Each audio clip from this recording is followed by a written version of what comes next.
So, today we're going to head over to Queens, New York.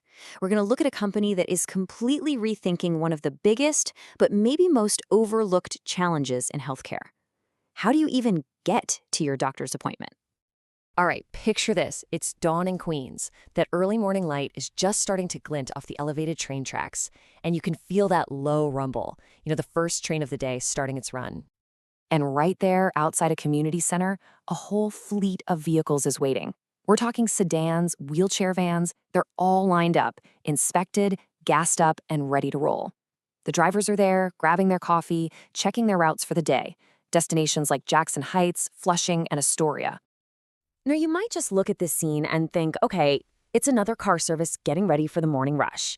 But that's not what this is. Not really. What's happening here is way more essential. It's something that's become a real part of the community fabric.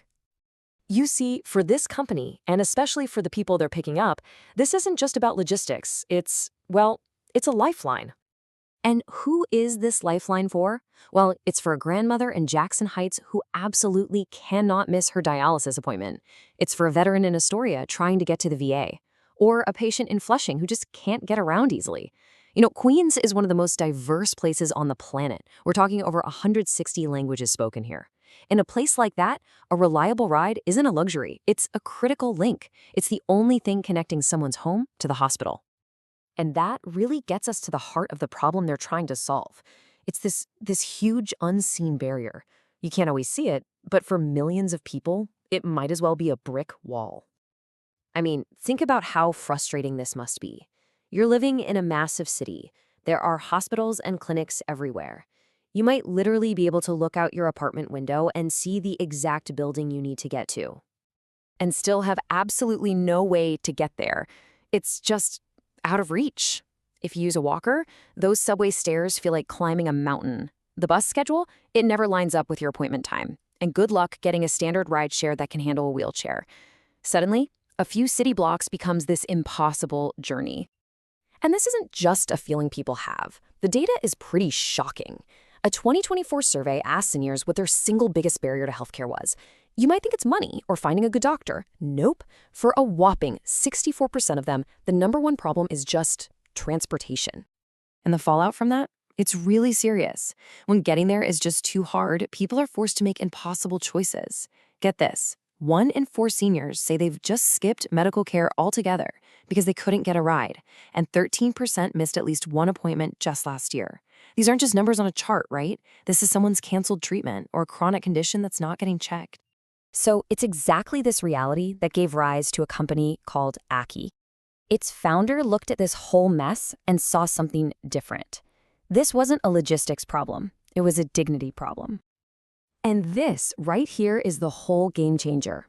Akia's founder, Chanel Hernandez, she had this realization that the entire industry was basically looking at it backwards. The goal isn't just to move a body from point A to point B.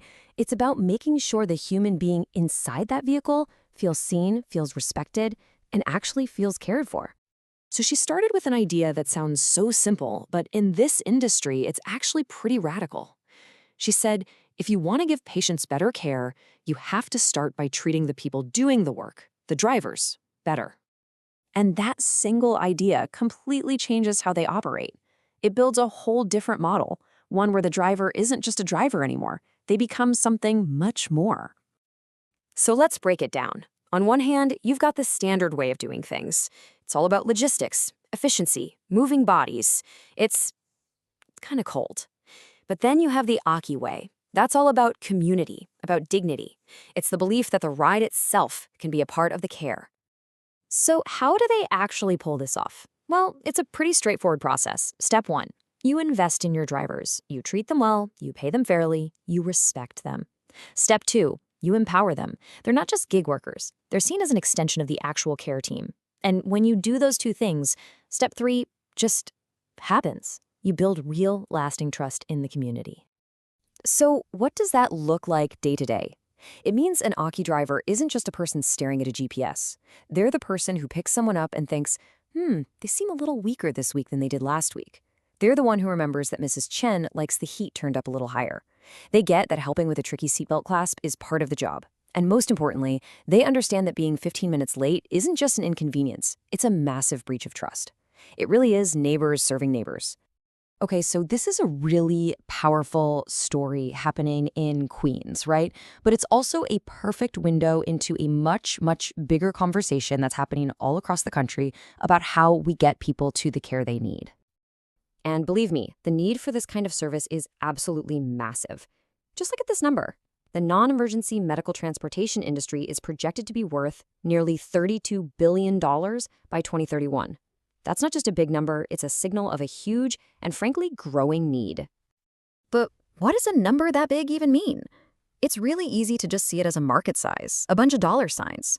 But that's not the real story, is it? What it really represents are millions and millions of individual moments. It's the moment someone actually made it to their treatment. It's the moment a senior didn't have to call their son or daughter and ask them to take another day off work to drive them. It's millions of small victories of independence and dignity. And I think that's the real lesson here. We're so trained to think innovation is some slick new app or complex algorithm. But maybe, just maybe, the most powerful innovation isn't tech at all. Maybe it's the simple, almost revolutionary act of just treating people with respect. Because in the end, what a company like Aki shows us is that the distance between home and healthcare isn't really about miles on a map, it's about trust. It's about closing that gap by knowing deep down that someone's got your back and they're going to show up for you every single time.